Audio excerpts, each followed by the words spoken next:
Congress party में नाराजगी होना ये तय है, इसीलिए कि ये भिवंडी लोकसभा में कांग्रेस पार्टी का ही जोर है। सबसे ज़्यादा अगर यहाँ पर कोई मतदाता बोलो या कार्यकर्ता, ये कांग्रेस पार्टी के साथ है, इसीलिए एनसीपी का यहाँ पर कुछ नहीं है वजूद। और उनका उम्मीदवार उन्होंने घोषित किया है, लेकिन वो ऐसा उम्मीदवार घोषित किया है जो 10 साल में कम से कम 7 बार इधर से उधर होते रहता है, उसका कोई ठिकाना नहीं रहता है। हो सकता है कि आप भी अगर उसके ऊपर प्रेशर लाएगी भाजपा, तो कौन से पार्टी में रहेगा इसका कोई भरोसा नहीं है, इसलिए यहाँ पर सब विरोध कर रहे हैं उनका।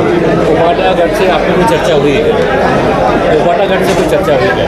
नहीं, अभी तक हमारी ऐसी कोई चर्चा नहीं हुई, लेकिन वो महाविकास आघाड़ी में साथ में होने की वजह से वो हमें पूरा विश्वास है कि वो हमारे साथ में ही रहेंगे। आपका ऐसा भी आरोप है कि जो टिकट दी गई, आप लोग को विश्वास में न देकर टिकट दिया गया है।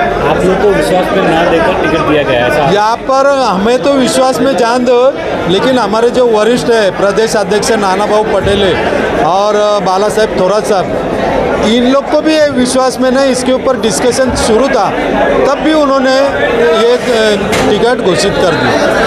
कांग्रेस अपक्ष लड़ेगी, ऐसा एक कयास लगाया जा रहा है। वैसे दयानंद चौरगे साहब बोल रहे कि मैं अपक्ष लड़ूंगा।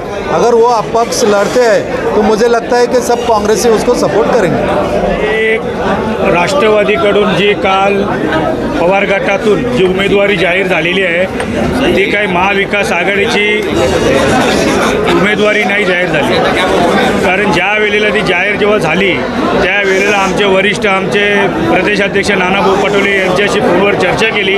त्यांनी सांगितलं आम्हाला कुठल्याही प्रकारचे विचारात न घेता, आम्हाला कुठल्याही प्रकारचा विश्वासात न घेता ही उमेदवार जाहीर झालेली आहे. त्याच वेळेला मला समजलं की ज्या वेळेला सांगलीची जागा ज्या वेळेला काँग्रेस पक्षाला विचारात न घेता शिवसेनेने जी जाहीर केली, अशाच पद्धतीने ही भिवंडीची सुद्धा जागा ही आम्हाला विश्वासात न घेता जाहीर केलेली आहे. हे खरं तर काँग्रेस जी राष्ट्रवादींनी ही जागा जी जाहीर केली अत्यंत चुकीची आहे.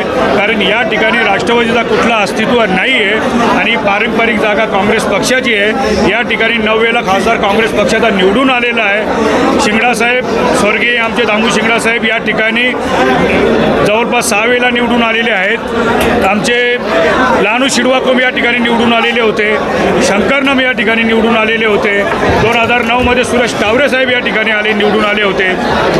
देश स्वतंत्र झाल्यापासून या ठिकाणी काँग्रेस पक्षाचा उमेदवार 9 वेळेला निवडून आली. जागा ही पारंपरिक जागा आहे, ही काँग्रेस पक्षाची जागा आहे आणि या ठिकाणी जर दावा असेल तर काँग्रेस पक्षाचा दावा असेल, आमचा दावा असेल आणि या ठिकाणी आम्हाला 100% काँग्रेस पक्ष न्याय देईल आणि या ठिकाणी आम्ही 100% निवडणूक लढणार आहोत.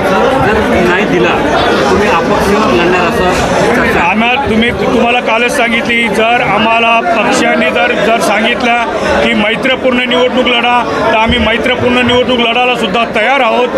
आणि जर पक्षाने जर जागा अधिकृत सोडली तर या ठिकाणी जे कार्यकर्त्यांनी जर माझ्या सांगितलं की अपक्ष निवडणूक लढवायचं तर अपक्ष निवडणूक लढवायचं. कोणार्क, अपना शहर अपनी बात.